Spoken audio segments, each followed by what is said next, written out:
A ver, vamos a preparar el vídeo. Buenos días. Esta es la segunda parte de la reflexión sobre los animales y la cuarentena. Así que si no habéis visto la primera parte, por favor miraosla, porque ahí hablamos un poco de las explicaciones que hay detrás de muchos de los vídeos y desmentimos algunos de ellos, porque resulta que hay mucha fake news. Además, si veis solo este vais a tener la reflexión incompleta, porque en el otro sacamos muchas conclusiones interesantes. Y sobre todo un mensaje que quería dejar al final, que es que la presencia de los humanos no excluye la presencia de los animales. Es verdad que en muchos casos es así, pero ambos pueden convivir y beneficiarse mutuamente, solo que tenemos que gestionarlo de buena forma y no como estamos haciendo ahora. Hemos visto animales que ya de por sí vivían en la ciudad y que ahora simplemente han visto potenciadas sus condiciones. Hemos visto animales que no vivían en la ciudad y que simplemente han venido a dar una visitilla.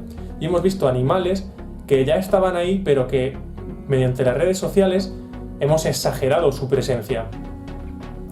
Pero bueno, muchos de estos animales precisamente no son los que aparecen en cámara, porque ya hemos visto que una incursión en una ciudad por un depredador es algo puntual, no es algo que le beneficie ni nada, simplemente es parte de su comportamiento. Sin embargo, sí que hay recolonizaciones que pueden considerarse positivas, como por ejemplo lo que ha ocurrido en Venecia. Los canales sí que han experimentado un cambio tremendo, ¿no? Y bueno, lo de los delfines ahí de nuevo vuelve a ser una cosa puntual y tal, pero por ejemplo hay otros animales como medusas o peces de estos chiquitillos que no nos fijamos, que sí que han vuelto a verse por allí, en un entorno en el que normalmente sería suyo, ¿no? De cómo algunos animales sí que han venido para quedarse, que no se van a quedar porque todo volverá a la normalidad y se irá a la mierda, pero bueno. Y claro, lo de Venecia todos lo tenemos muy claro porque ha salido en un montón de vídeos, pero los verdaderos afectados de esto no son los animales que aparecen en los vídeos. Otro ejemplo también práctico respecto a este tema, no tenemos que irnos a Venecia, podemos verlo en nuestras ciudades. Muchísimos testimonios de pájaros frecuentando nuevas zonas, anidando en nuevas zonas, de hierba creciendo en los jardines, de insectos polinizando esa hierba, de una red ecosistémica nueva creciendo en las ciudades. Y eso es desde luego algo muy positivo y algo relacionado directamente con la cuarentena. Esto, claro, son testimonios de personas que lo han podido ver desde su ventana y analizar desde esa perspectiva, ¿no? Pero vamos a ver fotos, por ejemplo, de lo que ha pasado en Cáceres, donde vemos que ha crecido toda una comunidad vegetal en el suelo simplemente por el hecho de que ya las personas no lo pisan. Otro de estos casos que sí que son evidencias directamente positivas de la no intervención de los humanos son, por ejemplo, el nacimiento de tortugas en una playa de Brasil. De nuevo, habría que ver si este vídeo es algo que ocurrió hace unos años o no. No he encontrado evidencias de lo contrario, por lo cual vamos a presuponer que sí. Lo cual es algo maravilloso, ¿no? Muchos animales sí que se benefician de la ausencia de los humanos. De hecho, no tenemos que ir a animales salvajes para darnos cuenta de eso. En el acuario de Donosti, por ejemplo, es la primera vez que se reporta la cópula de 2 tiburones que tenían allí. De todos modos, esto ha ocurrido también con unos pandas en otro zoológico. Y de nuevo, insisto, todas estas cosas, por muy bonitas y por muy positivas que sean, no tienen por qué estar directamente relacionadas. No lo sabemos. De hecho, eso es lo que falla, ¿no? Un poco, que hay poco rigor científico en estos vídeos. Poco rigor a la hora de divulgarlo. Poco rigor a la hora de que un periódico, por ejemplo, ponga unos ciervos Sika que parece que están colonizando la ciudad cuando de hecho la tenían colonizada desde hace 10 años y son una atracción turística japonesa. Esto del rigor científico es una de las consecuencias también de la cuarentena, y es que por desgracia ha sido un tiempo de parón para estudios científicos sobre comportamientos y distribución de animales, y esto de la cuarentena de hecho tiene una consecuencia negativa para esto, que es la poca accesibilidad al estudio de estas cosas que están pasando, porque de nuevo, yo estoy lanzando hipótesis al aire, yo no he hecho un estudio científico detrás, para desmentir estos vídeos. El único estudio científico que he podido hacer ha sido consultar ciervos Zika en YouTube y ver que había vídeos desde hace 10 años, ¿sabes? Pero bueno, precisamente eso es lo que se echa en falta, ¿no? A que alguien analice científicamente esto, porque es muy interesante. Pero bueno, aquí en España, de hecho, hay algunos proyectos que lo están llevando a cabo. Concretamente, el Courbes está llevando a cabo un proyecto sobre pajarear desde la ventana, que cada ciudadano aporte información sobre los pájaros que ve y recopilar la información para ver si la cuarentena ha afectado o no a la distribución de las aves. Os dejo el link en la descripción, os animo a que participéis y le echéis un vistazo. Pero resulta que a los animales a los que mejor les ha venido todo esto no están en las cámaras ni en las ciudades, están de hecho en entornos semialterados. Hay muchas cosas positivas de todo esto que no aparecerán nunca en un periódico con una noticia falsa, ni se harán virales por Twitter, pero que son fundamentales. Como por ejemplo, la reducción en el número de atropellos de anfibios, reptiles, de mustélidos y de pequeños carnívoros, que son los grupos de animales que más los sufren y que esta primavera, coincidiendo con la etapa de reproducción de muchos, no la han sufrido, por lo cual experimentarán una buena dispersión y un buen reclutamiento juvenil. Y eso se plasma en las poblaciones el año que viene, y eso es algo que, repito, no se ve en ningún sitio viral, pero que sin duda nos viene mucho mejor que cualquier corzo recuperando lo que es suyo. Porque esos animales que viven en zonas periurbanas, en zonas con una pequeña influencia del ser humano, como puede ser una zona con una carretera, tenían un factor limitante humano clarísimo y muy concreto, que serían 2 o 3. Y al desaparecer esos 2 o 3, y aunque sean menos factores limitantes, siguen siendo limitantes. Es decir, que si tienes 20.000 factores a favor, con que tengas uno limitante, que puede ser una carretera, esa población va a estar jodida. Pero si eliminas ese factor limitante, entonces tienes todo lo demás. Y esas son las especies a las que la cuarentena les ha venido bien. Esas especies que viven en zonas donde había ligera intervención del hombre y ahora ya no existe.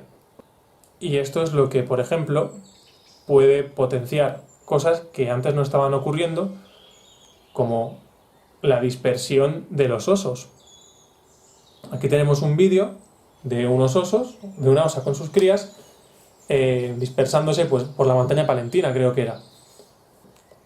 Obviamente, a lo mejor es un territorio que ya tenían pateado de antes, pero, por ejemplo, el oso ahora mismo está en una fase de crecimiento poblacional en la que necesita dispersarse, necesita aumentar su área de distribución, y seguramente un factor limitante como son las carreteras, al no haber humanos, ha influenciado positivamente en que nuevas osas con crías hayan colonizado nuevas zonas, lo cual no quiere decir que en este vídeo esté ocurriendo eso.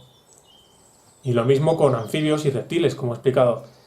Justo ha coincidido con su etapa de reproducción, al menos con anfibios, y muy seguramente la no presencia de coches ha beneficiado que muchos más adultos reproductores de los que había antes llegaran a las charcas vivos, y eso ha contribuido a que el año que viene tengamos más crías y más juveniles.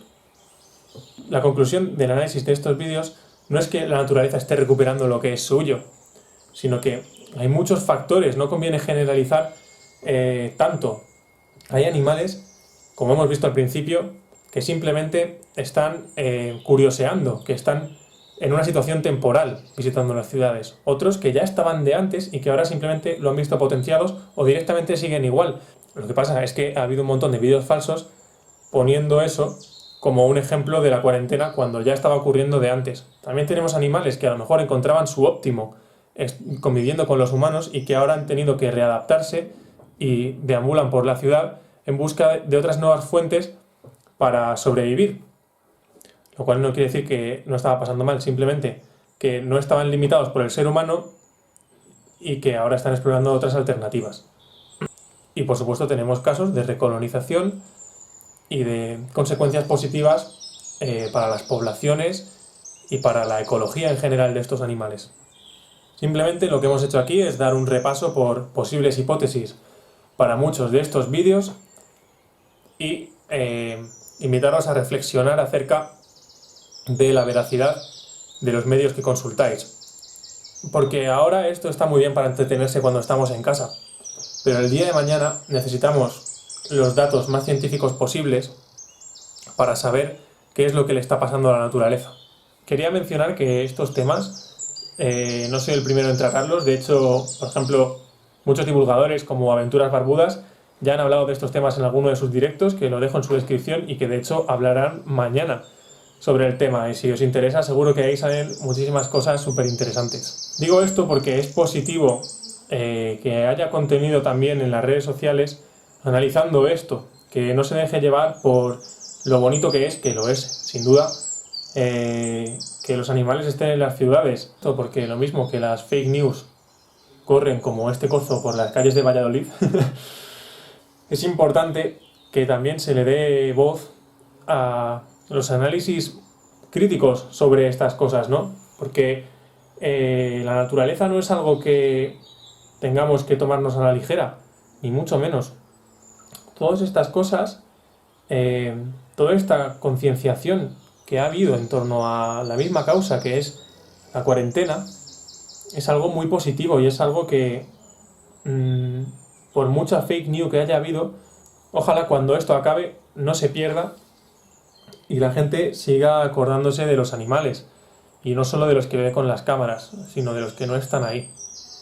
Y por eso es importante que mañana, cuando muchos pisemos la calle por primera vez en semanas, tengamos en cuenta que sí que ha habido algunos factores de cambio en el medio ambiente y que algunos se van a perder inevitablemente porque son dinámicas naturales, como esto del principio de los factores limitantes. Pero hay otros muchos que deben estudiarse, que deben tenerse como referencia para ver el desarrollo sostenible, la mejor forma en la que el ser humano, la economía, la sociedad y el medio ambiente pueden ir de la mano y convivir juntos y beneficiarse mutuamente, como ocurre, por ejemplo, con la mayor diversidad que hay ahora en los jardines, con plantas e insectos, o como ha ocurrido con una reducción en el número de atropellos de anfibios, reptiles, pequeños mamíferos. Son problemas que volverán a estar ahí porque nosotros volveremos otra vez y eso es inevitable. Pero el peligro que corremos es que este sentimiento de defender la naturaleza, de ver cómo podemos interaccionar con ella de forma bonita, también se vaya con nuestra presencia en las calles. Y es algo que no tiene por qué ser así. De hecho, ya habéis visto que muchos animales ya convivían con nosotros de antes y que muchos están a la espera de tener las condiciones apropiadas para poder llevar una mejor vida. Y nosotros, mediante la investigación, la concienciación y sobre todo analizando la información de forma crítica, tenemos que ser los que consigamos que ellos se adapten. Y todos estos comentarios, por ejemplo, sobre que nosotros somos el verdadero virus, que nosotros vamos a acabar con el medio ambiente, pues no les falta razón en cierto punto. Es decir, claro que nosotros hemos sido el factor que más ha alterado la biodiversidad, pero con la concienciación correcta también somos el factor que podemos salvarla, que podemos ayudarles a prosperar. Y esa concienciación correcta viene en primer lugar de la ciencia, que es quien pone las verdades sobre la mesa, no una cuenta de Twitter. En segundo lugar, de la disposición a analizar las fuentes de forma crítica, para que todos tengamos el mismo conocimiento de estos bichos y podamos ayudar a su conservación. De nuevo, perdonad por la calidad del vídeo, tened en cuenta que ha sido bastante improvisado, simplemente es para generar un mensaje que creo que todos tenemos que tener en cuenta cuando volvamos, como quien dice, el día de mañana a vincularnos con la biodiversidad. Y con este vídeo simplemente quería haceros reflexionar el día antes de volver a salir a la calle, y espero que muchos de vosotros y de vosotras, cuando volváis a poner un pie en el campo, veáis todos estos cambios como una oportunidad para que la gente se conciencie sobre dónde vivimos, porque no vivimos solos en las ciudades, vivimos rodeados de un montón de animales y de plantas que de hecho son fundamentales para nuestra supervivencia, y que da la casualidad de que muchos de ellos parece que se han manifestado por primera vez con esto, pero no es así. Ya llevaban con nosotros antes y tenemos que asegurar que sigan con nosotros en el futuro. Por último, quería añadir que ahora que vamos a poder salir de casa con restricciones, pues bueno, soy bastante afortunado porque muy cerca de mi casa tengo una zona de campo con una buena población de anfibios, reptiles, aves y otros muchos animales. Y si queréis que analicemos cómo la cuarentena ha podido afectarles y os vaya trayendo los bichos que veo, nada, simplemente dejadme en los comentarios y dadle apoyo a esta serie de vídeos, porque así canalizo todo vuestro apoyo a seguir trayendo los vídeos y que sigamos aprendiendo todos juntos. Otra cosa a la que os animo es que os paséis por la playlist que hemos hecho de vídeos de animales para la cuarentena, que total tenemos 8 o 9 vídeos, no me acuerdo, sobre varios animales y hablamos un poquito por encima de ellos con unas imágenes que están muy bien. Y otra de las cosas que hemos hecho esta cuarentena ha sido comenzar una iniciativa que es la Radio Iberozoa, en la que traemos muchos invitados y personas súper interesantes, aparte de hablar nosotros también de vez en cuando sobre muchos temas de naturaleza, experiencias personales, que bueno, os va a gustar mucho. Y bueno, muchas gracias por ver el vídeo. Si te ha gustado, suscríbete, compártelo y darle a like. Y bueno, he de decir que las redes sociales no son del todo malas, de hecho, nos han aportado unas joyitas tremendas. Aquí os las dejo.